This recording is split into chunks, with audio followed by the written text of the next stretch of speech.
Hey guys, so today we're back out here working on this 87 924S.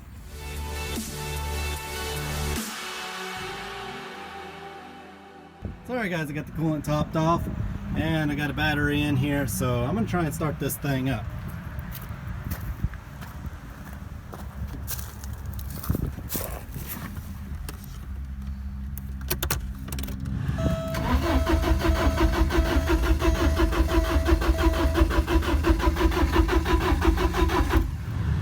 Alright, so we have tack bounce,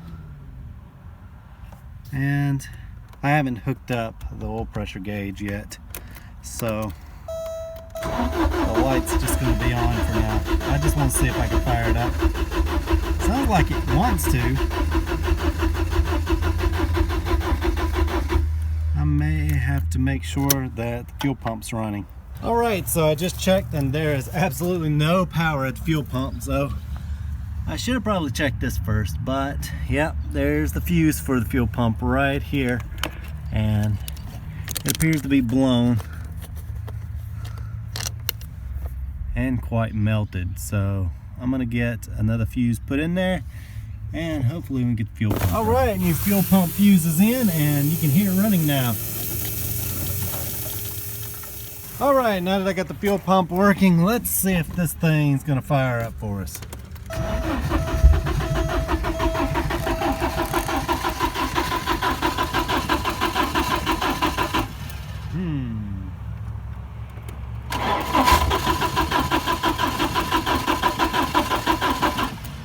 She's trying to. Alright, so now I got the fuel pump running. This thing should be starting up, but it isn't. And I have got it to run on starting fluid, so I'm thinking that it's another one of those cases where the injectors aren't firing, and if so, that's going to be the second set that I've gotten from this company that don't work. So I'm probably going to be sending these back. I let it go the first time because those injectors were in really bad shape, but let's see here. So as you can see, she runs fine on starting fluid. I'm gonna have to start checking the injectors now, and even if it was a bad fuel pressure regulator, it should start up, it just won't run well, and then it would shut back down. So I'm thinking these injectors just aren't working. I can hear it clicking, but I just don't see them working. Oh, so I just noticed that you can hear this thing trying to fire every once in a while, and that's because one of these injectors are leaking. So I'm gonna have to replace these probably. Alright, while I'm waiting on injectors, I thought I'd go ahead and start fixing this interior up a little bit. The first thing I need to do is fix this armrest, which has been in the way since the car arrived. So I'm gonna put some screws in here. I'll look around and see if the little tray that goes underneath here is still in the card, and I'll try and install that as well.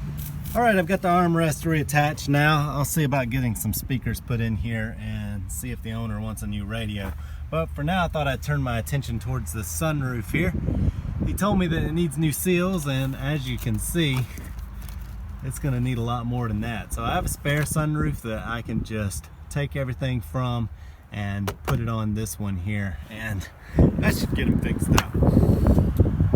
Alright, so at the moment I'm not having any luck removing the sunroof. The button appears to not be working, so I've got a ton of other things I need to do, so I'm just going to move on and come back to that. Right now, I thought I'd go ahead and replace this door mechanism here. You can see that it's broken on one side and then someone had it rigged up, but I'm just going to replace this all together with this good one here. And I also thought I was going to have to replace the door handle, but it looks to be in pretty good shape. But just in case, I've got this one here that I can rekey, and hopefully we can get this working. Alright, so I got the door mechanism off, and as you can see, there's a part of the door handle on here, and as you can see, it is indeed snapped off. So I'll need to replace that door handle with this one here, and I'll just swap the locks over. This is the one that I was going to install, but as you can see, it's broken in the same place, so I guess that's garbage too. But I have a bunch of those, so I've got a good one on now, and I also have the plastic door lock mechanism on here. So once I get those locks swapped over, then I'm ready to put the new handle on. Alright, everything's swapped over now. You can see the old broken door handle here, and here's the replacement, and the key works, so now I'm ready to install it. Alright, I got the new door handle on and it's working properly now. Alright, so today I got the new fuel injectors and hopefully we can get it started up.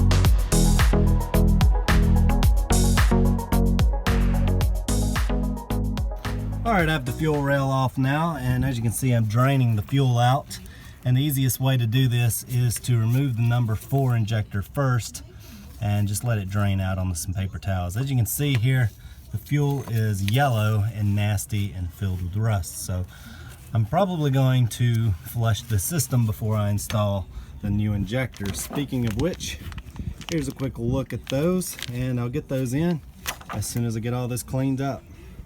Alright, so today what I want to do is get all that nasty fuel out of the tank, and rather than pumping it out manually like I did in that red 944, I figured since the fuel pump works on this car, I would just disconnect this hose here and then dump all the fuel into a tank by jumping the pump. Alright, so here's my setup, and whenever I stick the jumper in, it should dump all the fuel into here. Look at all that muck coming out of there.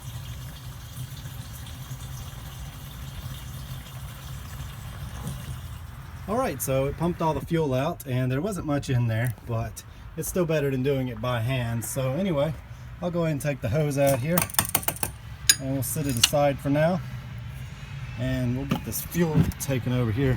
I wonder if you guys can see down in there. Yeah, that stuff is almost black. So I'll be putting some fresh fuel in here once I inspect the tank and make sure that everything's in good condition. Alright, so I got all the fuel pumped out of the tank last night, and it actually started running clean after a while. And if you understand how these pumps work, you'll know that they pick up the fuel at the bottom of the tank first. So perhaps it was just gunk that settled at the bottom. But anyway, today I'm going to be opening the hatch and looking down in there to make sure the tank's in good shape. Alright, so I've got the key in there, and you can see it isn't doing anything. Whenever I turn the key here, it isn't moving the mechanism, so I'll probably have to go in and turn it manually. Then I have to see why the key isn't working. Alright, so the remote release did work, and once I got to messing around back here, I did notice that I can turn it by the key, but the problem is that it gets stuck, and I think that's because the cable over here on the remote release is binding up. And see, I have to really jerk it around, and I found that this chain and cable lube works really good on this. So I'll spray some of this on here. Make sure to get a lot on the cable. It makes kind of a mess, but just soak it down, and yep, it's working now. It's working perfect. Just needed a little bit of lube, and that should fix everything now. I pulled the fuel sender, and as you can see, it looks to be pretty clean, but unfortunately I think that the float is stuck, so I have to take it apart and clean it. But I did get a chance to look down in the tank, and everything looks pretty good. So what I'm going to do is put some fresh fuel in here and try and fire it up. Once that's done, I'll try and back it up on ramps and change the fuel filter. So I was getting ready to install the fuel sender, and as you can see, it looks to be in pretty good shape. So my guess was that someone had replaced this at some time in the past, but whenever I shook it, I couldn't get the float to move, and so I took it apart just to see what was going on, and you can see that there was a ton of rust on here, and the float's actually frozen. And on top of that, you can see that this wire here is broken, so it looks like I'm gonna have to replace this. Alright, since the fuel sender that was on this car was broken, I found another used one, and I've got it all cleaned up now, so once I get it back together, I'll install it along with the new gasket. Alright, the replacement fuel sender's in, so on to the next project. Alright, so I can get this car started up and it will run fairly decent at high RPM. However, at lower RPMs, it sounded sort of like that race car when the timing was off. I checked the timing and everything looks good, but I haven't done a compression test on this engine yet because most of the time it sat without the starter. I did run my borescope down in there and I didn't see any valves that had dropped, but you never know. So right now, before I dive back into this fuel system, I just figured I'd go ahead and do a compression test to verify that this engine is good.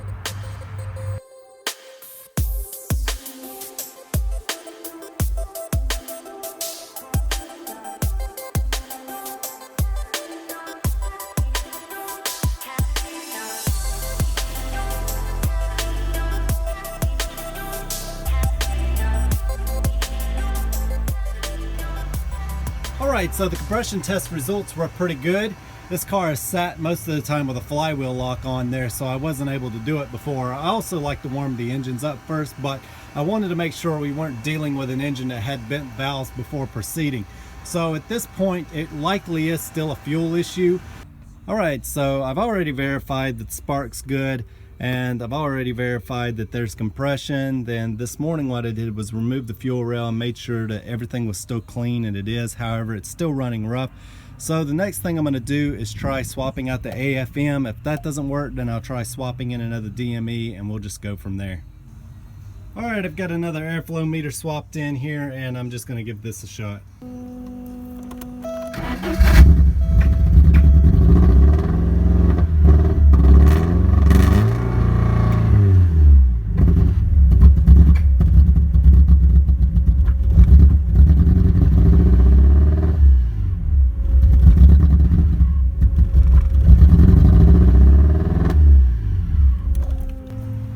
Alright, so as you can see, it's still running rough, so I'm going to try swapping in a spare DME now. Alright, I've got a spare DME now and I'm going to try it.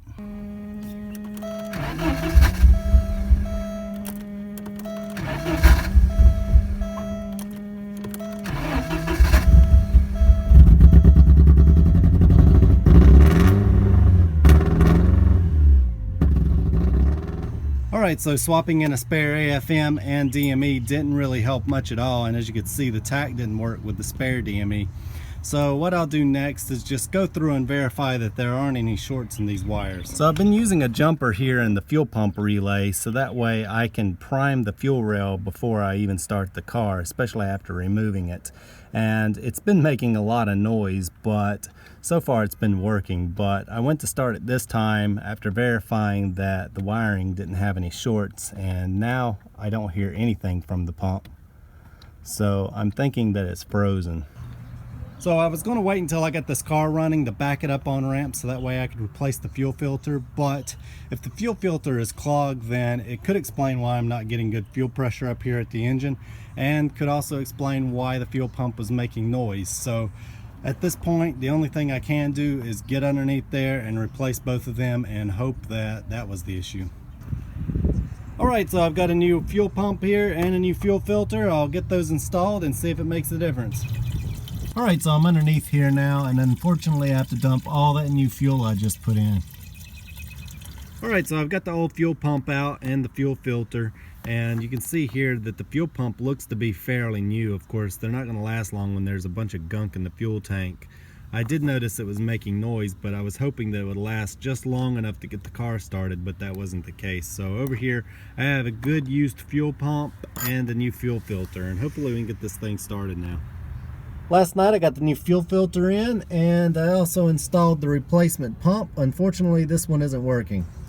So a lot of times people will want their fuel pumps replaced even though they're in working condition. So I'll take those working pumps and then put them in the shop on the shelf, so that way I have them later on. So if I run into an issue where the pump gets clogged up or it needs a replacement, I'll have a spare one.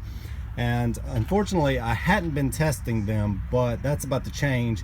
As you can see, I've got some alligator clips on the pump that came off the car now, and I used some throttle body cleaner to clean the pump out and get all that gunk out of there, and as you can see, it's working perfectly now. So from now on I'm going to be testing the pumps before I bother to put them on, and I'm actually going to put this pump back on now that I got it cleaned out. Alright, so I've got the fuel pump installed again, and as you can hear, the fuel pump's nice and quiet now. Yeah, go ahead.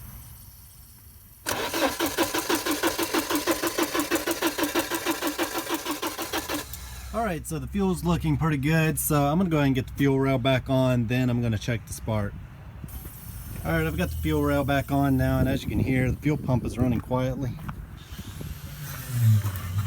And I can get it to start up, but unfortunately I have to give it a lot of gas to keep it running. It won't idle.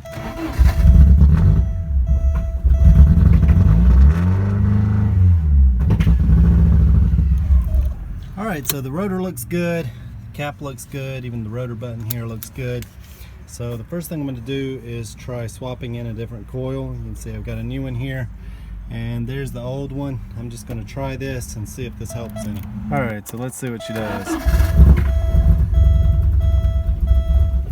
She's trying to idle now. Not very good, but she's trying to. Alright, so swapping out the coil made somewhat of an improvement. Before it wouldn't idle at all, and now it does, but it's still rough. But at least I think I'm on the right track now. Alright, so as I mentioned, I went through and replaced a few things. I replaced the DME just to make sure that wasn't faulty. Then I swapped out the airflow meter and the coil. Then I went back inside and made sure that the speed and reference sensors had a good signal, and everything was working pretty good. And I went ahead and decided to pull the temp sensor off here, and now it fires up. So I'll take you around here and let me plug in the fuel pump. I still have it jumped here. So with the fuel pump relay jumpered, I'll try and fire it up for you.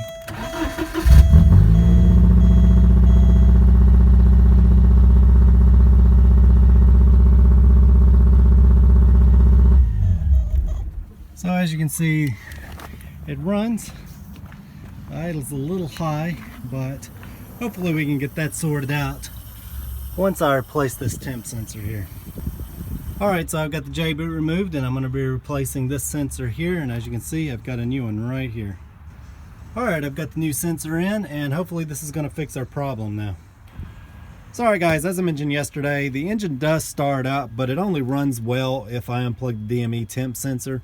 And so today I just took my time and combed through everything to verify that the stock engine harness was working and nothing was shorted or grounded out anywhere, and everything looked good. But just for the heck of it, I had a spare harness laying around and I wanted to rule it out fully, so I went ahead and hooked it up, and you can see that I have it plugged in over there and grounded over here at the fuel rail. Unfortunately, the issue still persists, so that's not the problem. So before I go and remove this harness, I thought that I would just mention that eventually I'm going to be using this harness here to build a stand, so that way I can crank up engines that I've just built and verify that there aren't any oil leaks and everything's working properly before I ever put them in the car. Alright, I've got the fuel rail off, and I've got these injectors out again, and they were absolutely packed with crud, so that's probably the issue. I've tried cleaning this fuel rail quite a few times. I've removed this hose, I've removed the damper, and I still can't get it all out, and you can see some of the crud sitting in there. And anyway, I've already flushed this hose here, and I've changed the filter, so I think it's just this fuel rail that's packed with stuff. So I'm going to do something that I should have done a while ago, and that's just replace this fuel rail altogether. Alright, so I dumped all the fuel out of this hose here, and everything looks nice and clean. This is what came out of the fuel rail, and as you can see, there's a bunch of trash in there. And I've seen some dirty fuel rails before, but never one quite this dirty that still had this much junk in it after several cleanings. The replacement injectors have arrived, so I'm going to get this packet open. I'm going to test them and get them installed. Alright, I've got the other fuel rail in, and I also have the spare injectors installed. Unfortunately, it hasn't fixed the issue. You can see there that the DME temp sensor is still unplugged. So with it unplugged, I can go around here and fire it up just like before. No problem.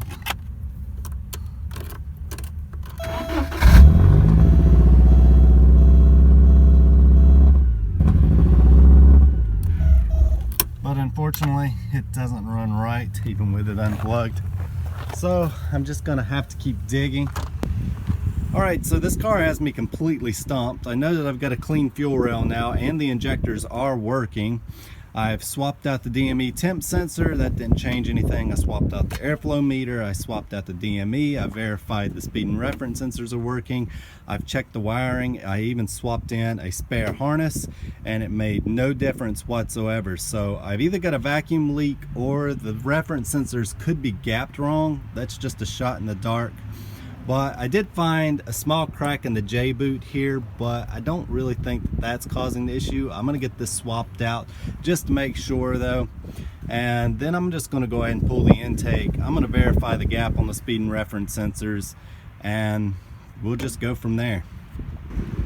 Alright, so I swapped in a new J-boot and as expected it didn't fix the issue. So next I'm just gonna go ahead and pull the intake and see what we can find. Alright guys, I went ahead and removed the intake so that way I could get in there and check the speed and reference sensors. I'm not only checking that they're still intact, but I want to make sure that they're gapped correctly as well.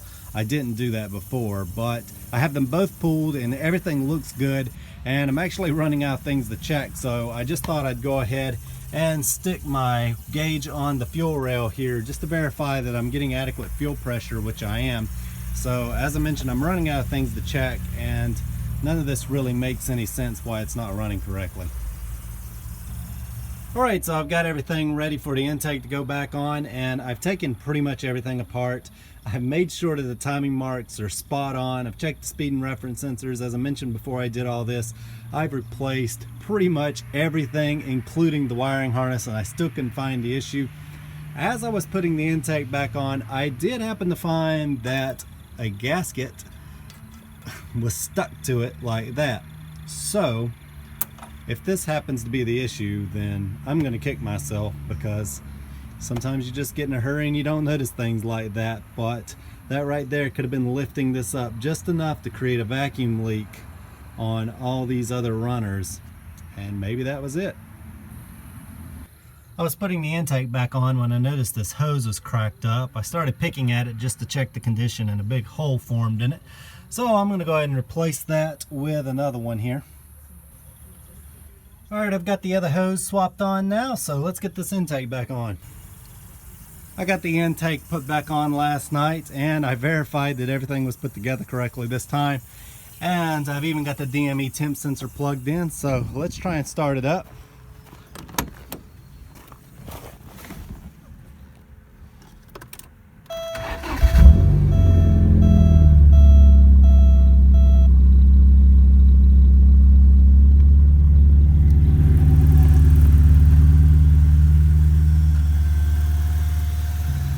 Alright guys, I got this engine back together and it's doing much better now. As you can see, I've got it off the ramps and I was actually able to drive it around a little bit. The only problem that I found while I had this apart was that intake gasket that I'd overlooked. So as I mentioned, I got to kick myself for that, but I'm just glad it wasn't something more serious. But anyway, if you'll remember when this car came in, the intake looked much worse. So I did clean it up and everything. How I missed that intake gasket, I'm not sure, but I was working on a few engines at the same time and I distinctly remember cleaning off some of the intake gaskets, but for whatever reason I missed that one. But anyway, here in a moment I'll fire it up for you and you'll get to hear it.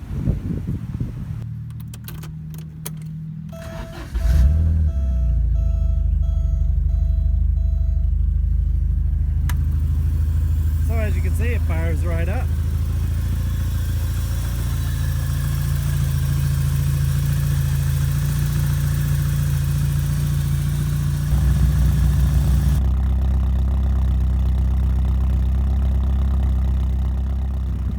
Alright, now that it's running, I need to get to work on this interior, and I'm also going to be replacing the spoiler that's all messed up. So the original plan was to remove this spoiler and replace it with another 944 spoiler that I have, but unfortunately a lot of these screws that hold it on are just completely stripped out. And once I looked over this hatch one more time, I realized that it is completely separated up here, and I think the best thing to do at this point is to replace this entire hatch. And I have another 924S hatch that's in good shape, so I'm going to put that on and then just ask the owner if he wants me to put that 944 spoiler on there. But anyway, as for now, I'm going to move on, and today I went and picked up the new head unit and speakers, so I'm going to try and get those in. So today I'm going to be installing a new head unit, and as you can see, all the wires are cut up, and there's also some random wires running over here. As you can see, someone had them duct taped to the door. So I'm going to be removing all this wiring here and trying to use the factory wire whenever possible. I believe everything's still here.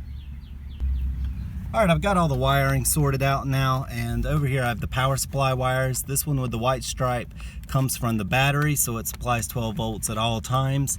And this one with the blue stripe is switch 12 volts. Over here we have all the wiring for each individual speaker, and then we have some more wiring over here. So I also found these wires while cleaning up, and they're not going to be useful to me, but it looks like they were running 2 channels left and right off the head unit through this fader here out of an earlier car, and then from the fader they ran it to an amp, and so from the amp they put all new wiring, and that's why the speakers were wired up the way they were. Alright, I have the door speakers installed now, and I don't have a grill for it, but I'll try and get one. And over here I have all the wiring cleaned up and the head unit is wired up, so I'll go ahead and switch it on. Alright guys, I have the radio installed now. Now that the radio is installed, I'm going to be replacing this hatch with one from another 924S. Alright, I have the other hatch swapped on now, and you can see it's dirty. It came off the same car as the sunroof did, so I'll get that washed up. As for now, I'm going to go ahead and install these new sun visor clips. Alright, I've got some new sun visor clips, so I'm going to be replacing these broken ones here. Alright, I've got the new sun visor clips in now, so next I'm going to be replacing this broken rear view mirror. Alright, I've got the rear view mirror off now, and take a look at this thing. I can't say I've ever seen one this bad before, but it is just falling apart. But anyway, I've got one here that's in much better shape that I'm going to put on. Alright, rear view's on, and this interior is starting to look pretty nice. Alright, last night I was looking around and I actually found some speaker grills, and I got those on, and you can see that there is a brown switch here. It does work, but I've got a black one that I'll install here to make it look a little nicer. Up here I've got the new sunroof seal. Once I get it on, I should just about be finished with that. And here is the new transmission gasket. As I mentioned, the pan is leaking, so I ordered that and a new filter. Alright, I have the other switch swapped in now, and that looks much better. And up here I have the new sunroof seal installed, and you can see the old one here. Alright, I've got the sunroof back in now, and the next thing I'm going to do is take a big garbage bag and start throwing away all this ruined trim and carpeting back here, and tomorrow I'll go down to Georgia and pick up some more. Alright, you can see we got all the parts loaded up. Got some new hatch carpet, new seats, and a few other things.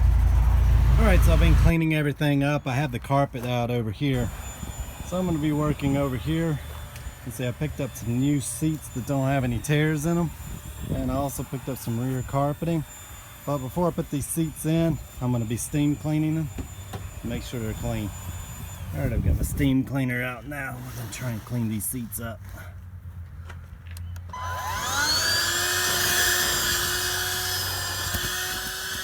Alright, so these seats cleaned up pretty well.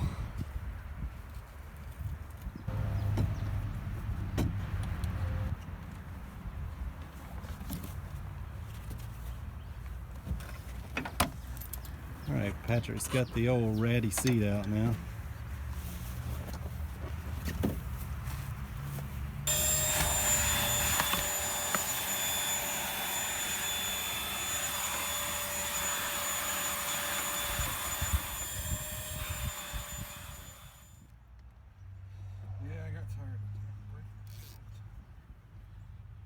How many teeth is that? Alright, he's got the other driver's seat in now, and it looks much better in here.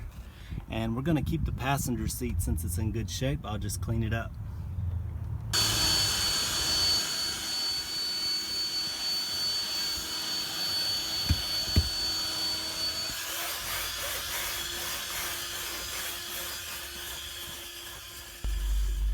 So this is what's coming up out of the seat here. Alright, we got the windows out, and you can see I picked up some new interior trim pieces to replace these here.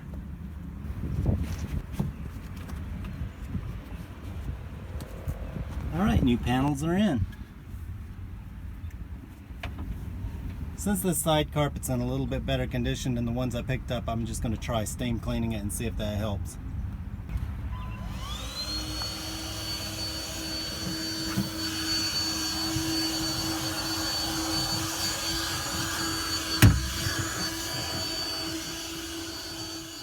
Alright, so far we're getting everything cleaned up. You can see we removed all that wiring that was back here, but there's still some more here that we're going to be working on.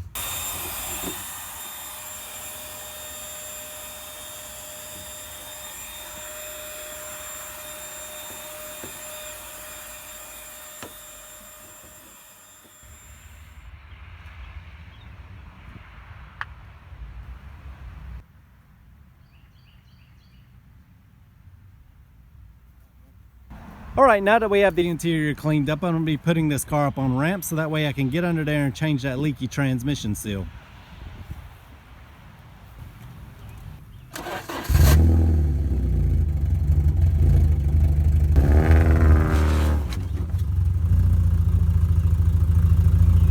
Alright, I've got the car up now. You can see where it's leaking, so I'll go ahead and drain the fluid and change this seal.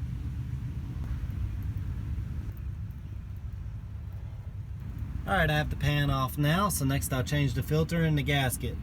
Alright, so here's the gasket I'm going to be replacing, and over here you can see the filter. Over here you can see I got the new filter, the new gasket, and the new seal. Alright, I've got the new gasket on and I have the new filter here, and I'll go ahead and get everything installed. Alright, everything's back together now, and I figured while I was in here replacing this leaky seal, I'd just go ahead and do the filter and this gasket at the same time. And it's a pretty easy process. You just remove these two screws and everything comes apart. So I was getting ready to clean this pan up when I noticed that there was a puncture that was filled in before, and you can see the dent right here. If you look at this seal, it appears to be in pretty good shape, so I don't think that the seal is the issue. If you look right here, you can see that the pan is a bit misshapen, and I think that's what's leaking. So I have another pan that I may put on here, because you can see it's crushed in just a bit right there. And if it doesn't sit exactly right, then it's just going to leak again. So as I mentioned, I have another pan and I'll put that one on instead. So I have another Auto Trans here, and it has a good pan on it, so I'll raise this one up, drain all the fluid out of it, and hopefully we won't have any leaks this time. Alright, so I've got this pan off and everything's cleaned up. You can also see that there's no dent here like there is in this pan, and the lip is in good shape. So I think once I get the new seal on, this will never leak again. Alright, I've got the new seal and replacement pan on now.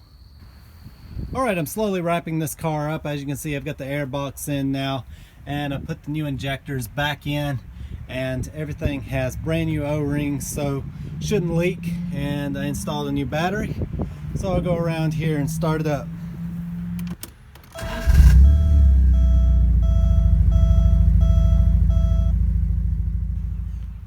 Alright, now that this car is running, the next thing I need to do is take it out on the road on the test drive. But before I can do that, I need to make sure that everything's working so that way I can get it inspected. Alright, I have the key in, and first we're going to test the turn signals.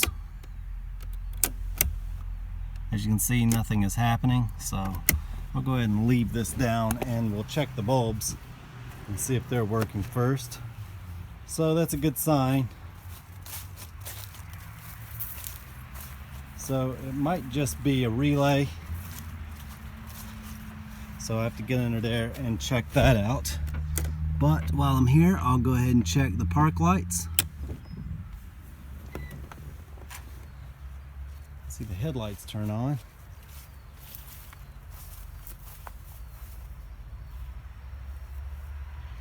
But the park lights aren't working.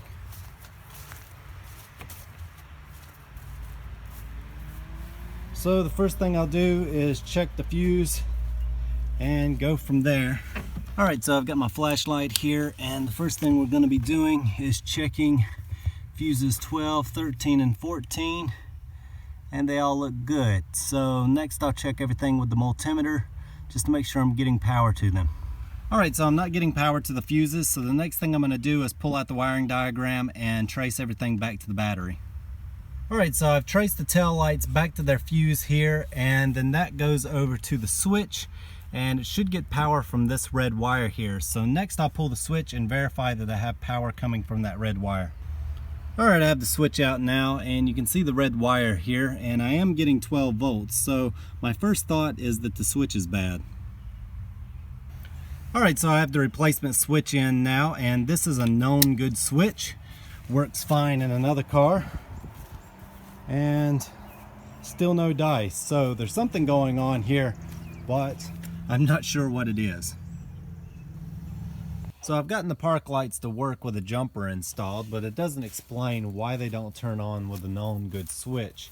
And I'm also going to have to figure out why the brake lights aren't working, and I'm wondering if the two issues are related. So last night I had 12 volts at this red wire, and I was actually able to make a jumper and turn the park lights on. So I thought today I would just test the switch and make sure that it was getting a good contact here, because sometimes these terminals get spread out and they lose contact with the switch. And everything checked out just fine, but I found that I no longer have 12 volts here at this red wire.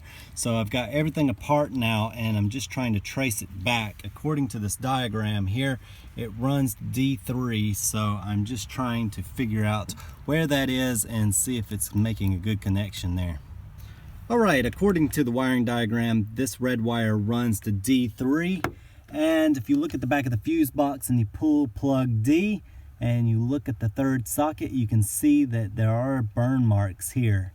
And if I stick my multimeter in there like that, then you'll hear it ringing out. So this is the correct wire that runs here, and you can see that there's a lot of burn marks, so that would explain why I'm not getting a good connection here. So I'll get all this cleaned up. I'm also going to show you the back of the fuse panel here in just a second, so whenever you see something like D3 listed in the wiring diagram, it'll help you locate it.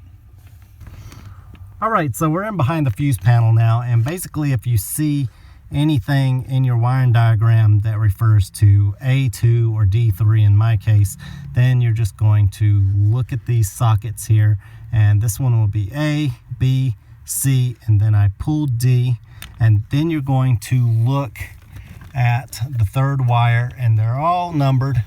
So basically that one's 1, 2, and 3, and you can see where mine is burned up there. Alright, hopefully that explains what to do if you ever come across anything like this. Now I've just got to get that wire cleaned up, and hopefully these tail lights will work again. Alright, so the first thing I want to do is try and remove this pin so that way I can get it cleaned up and make sure it's getting a good connection. As you can see, I have the correct tool here. It goes on all the other ones, but unfortunately since this one is melted, I'm going to have to clean it up a little bit before this one will fit. Alright, I have the wiring fixed now. I wasn't able to do it the way I wanted to, but it does run directly to the battery the way it did before. And that's another reason why you just don't want to splice into the wiring anywhere, because that wasn't fused, so it burned up the wiring connection instead. Alright, all the park lights work except the two rear side markers. I have verified that I have 12 volts here, but I'm not getting a ground. And also the brake lights aren't working. I have 12 volts at the fuse and at the switch. So I'm thinking that it could be the same ground causing the brake lights not to work as well. Alright, I got the grounds cleaned up, so all the lights are working now. I also went ahead and replaced these bulbs back here, and all the bulbs all around the car are working as they should. Next, I just need to work on the turn signals, the reverse lights, and the brake lights. I stuck a jumper in the brake light switch plug, and I went around here to make sure the lights were working, and I did find a blown bulb over here, and once I swapped it out with this one out of the turn signal, it started working. And it must have been a ground in here, because this one came on as soon as I switched the bulb out, but I still need to get this one up here working.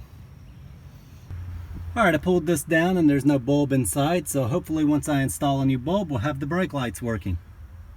Alright, we now have working brake lights, so on to the turn signals and reverse lights.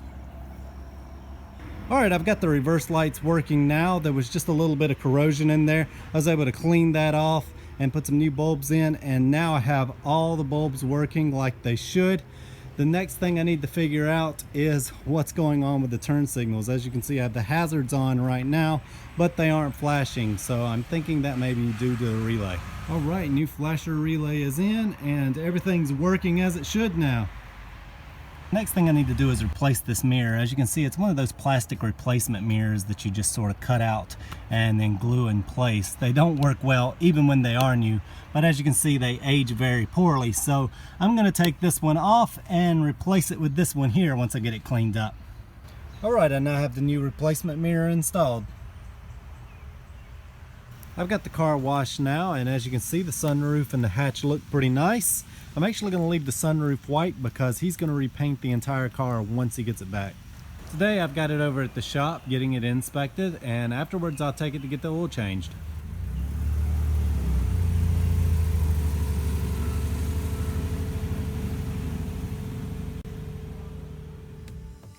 So this car is now street legal and ready to go home, so I thought we'd take a look back at some of the work I performed on it.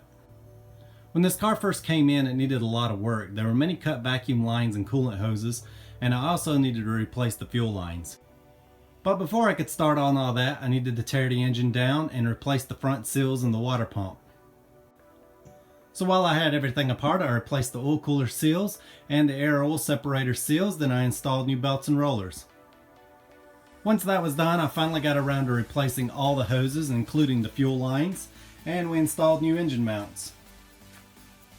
I also replaced the spark plugs and the broken spark plug wires, but before I could start the car up, I needed to dump the fuel out of the tank.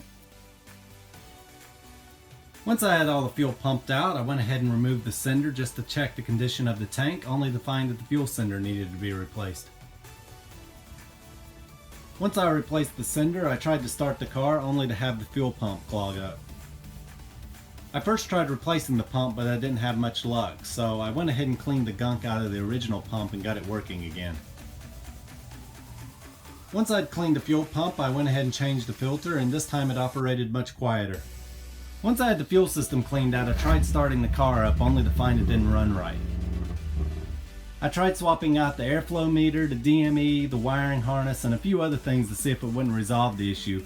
However, I did find that the car would run a little better when I unplugged the DME temp sensor. Since I couldn't see or find any vacuum leaks, I just went ahead and decided to swap in a new DME temp sensor and see if that would help. Unfortunately, the new DME temp sensor didn't help at all, so it was time to take everything back apart and see what I missed. Once I had the intake off, I did find a few issues, but I think the main culprit was a gasket that I left on the intake causing a vacuum leak. So while I've never forgot to remove one of these gaskets before, it is a simple mistake to make, and it just goes to show that everybody makes mistakes, and you can see that even just something small like this can make these cars run absolutely horrible.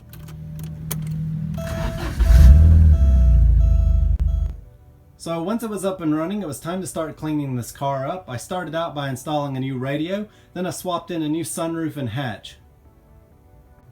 Once that was done, we started cleaning up the interior. We replaced the ripped driver's seat and the moldy carpeting in the rear. Also, we had to throw out the trim panels since they were in such bad shape. But once everything was replaced, we steam cleaned everything. After cleaning up the interior, I replaced the transmission seal, and I was almost ready to take it out on the road, but first I needed to figure out why none of the lights were working. So the issue with the park lights was that it looks like someone had wired something into it, and since it wasn't fused, it ended up cooking the wire on the back of the fuse box. So once that was done, the rest of the lights were fairly easy to fix. Most of it was just corrosion and blown bulbs, and the flashers just needed a relay. So once all that was sorted, I was able to take it and get it inspected and changed oil. Alright, this car is now fully legal, so I'm able to take it out and have a little fun. Now that I think about it, this black and gold color scheme kind of reminds me of another car.